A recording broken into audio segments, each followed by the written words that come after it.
Hello friends, तो चलिए आज का केमिस्ट्री क्लास स्टार्ट करते हैं। आज से केमिस्ट्री का क्लास है केमिस्ट्री पार्ट 2 अम्ल क्षार एवं लवण। इसका पहला पार्ट मैंने पहले ही अपलोड कर दिया है, ये दूसरा पार्ट है, तो इसे प्लीज़ ध्यान से देखिएगा। और ये क्लास 10 वालों के लिए, उससे क्लास 12 वाले भी देख सकते हैं, क्योंकि क्लास 12 में भी इससे प्रश्न आ सकते हैं और कम्पिटिटिव एग्जाम में भी प्रश्न आ सकते हैं, इसमें कोई दो राय नहीं है। तो चलिए आते हैं, प्रश्न स्टार्ट कर लेते हैं। आज का पहला प्रश्न दिया गया है, अम्ल और भस्म आपस में अभिक्रिया कर बनाते हैं। तो जो अम्ल और भस्म होते हैं वो आपस में अभिक्रिया कर बनाते हैं वो अम्ल और भस्म आपस में अभिक्रिया कर हमारा लवण बनाते हैं। अगला प्रश्न हमारा दिया गया है, इनमें से कौन क्षारीय पदार्थ है? जो चूना हमारा होता है वो एक क्षारीय पदार्थ है।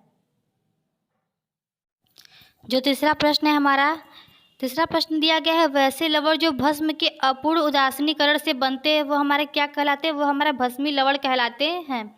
अगला प्रश्न हमारा दिया गया है, वे सभी पदार्थ भस्म कहे जाते हैं जो जल में घुलकर आयन देते हैं। किस प्रकार के आयन देते हैं? जो OH माइनस आयन देते हैं, यानी कि OH माइनस का मतलब होता है हाइड्रोक्सिल आयन देते हैं, वे सब भस्म कहलाते हैं। अगला प्रश्न हमारा दिया गया है, भस्म के स्वाद होते हैं। तो जो हमारा भस्म यानी कि जो हमारा क्षार होता है वह कड़वा होता है।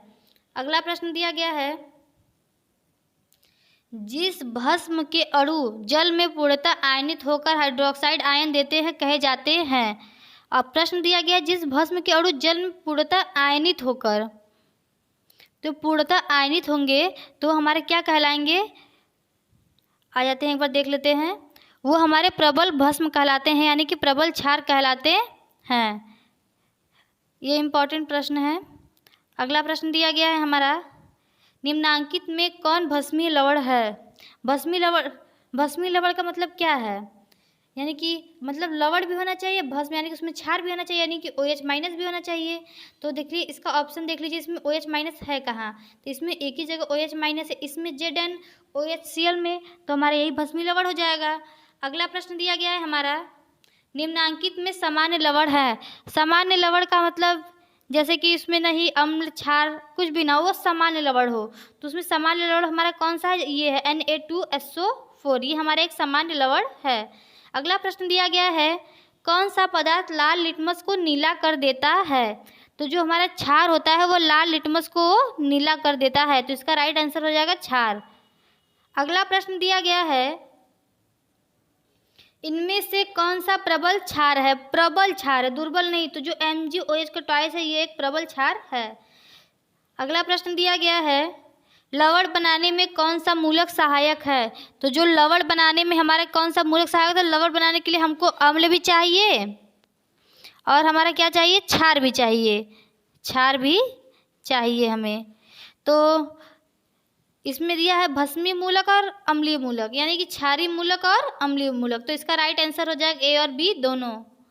अगला प्रश्न दिया गया है, वैसे लवण जो अम्ल एवं भस्म के पूर्ण उदासीनीकरण से बनते हैं कहे जाते हैं, तो वो हमारा सामान्य लवण कहे जाते हैं।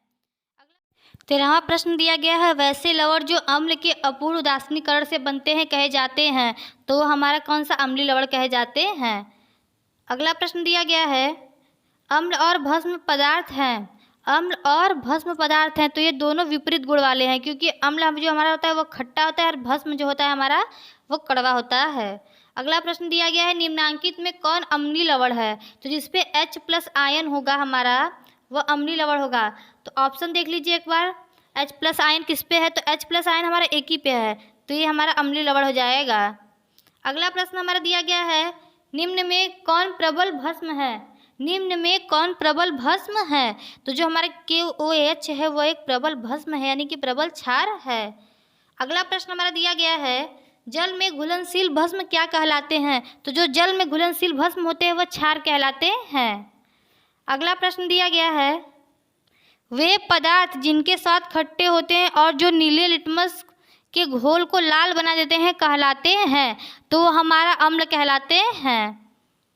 अगला प्रश्न दिया गया है, जिस अम्ल के जलीय विलयन में पर्याप्त हाइड्रोनियम आयन H2O होते हैं वो कहलाते हैं।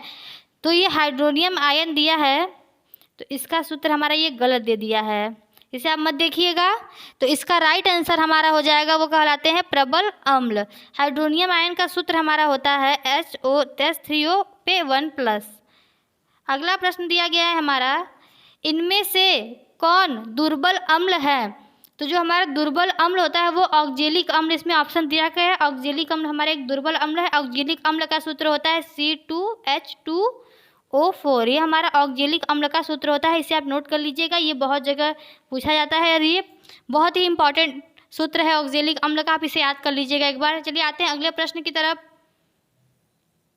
अगला प्रश्न दिया गया है, निम्न में कौन अम्लीय पदार्थ है? तो इसमें दिया गया नारंगी का रस। ये नारंगी का रस एक अम्लीय पदार्थ है। ये सब तो एक क्षारीय पदार्थ है, लेकिन नारंगी का रस जो है एक अम्लीय पदार्थ है। अगला प्रश्न दिया गया है, दांतों का क्षय कब प्रारंभ होता है? तो दांतों का क्षय जब मुख के पीएच मान 5.5 से कम हो जाता है, तो दांत का क्षय होना प्रारंभ हो जाता है। जो हमारा 23वां प्रश्न है वो दिया गया है, अधिक संख्या में H+ आयन उत्पन्न करने वाले अम्ल को कहते हैं। तो जो अधिक संख्या में H+ आयन उत्पन्न करते हैं उसे प्रबल अम्ल कहते हैं। अगला प्रश्न हमारा दिया गया है, कम संख्या में H+ आयन उत्पन्न करने वालों को क्या कहते हैं? दुर्बल अम्ल कहते हैं। इसका राइट आंसर हो जाएगा दुर्बल अम्ल। अगला प्रश्न हमारा दिया गया है, निम्न में कौन प्रबल भस्म है? तो देखिए ये प्रश्न रिपीटेड हो गया है, तो चलिए यही देख लेते हैं। आज तक का क्लास यही तक था। तो अगर आपसे रिक्वेस्ट है, अगर आपको आज का क्लास अच्छा लगा हो तो हमारे चैनल को लाइक और सब्सक्राइब करना न भूलें। Thank you.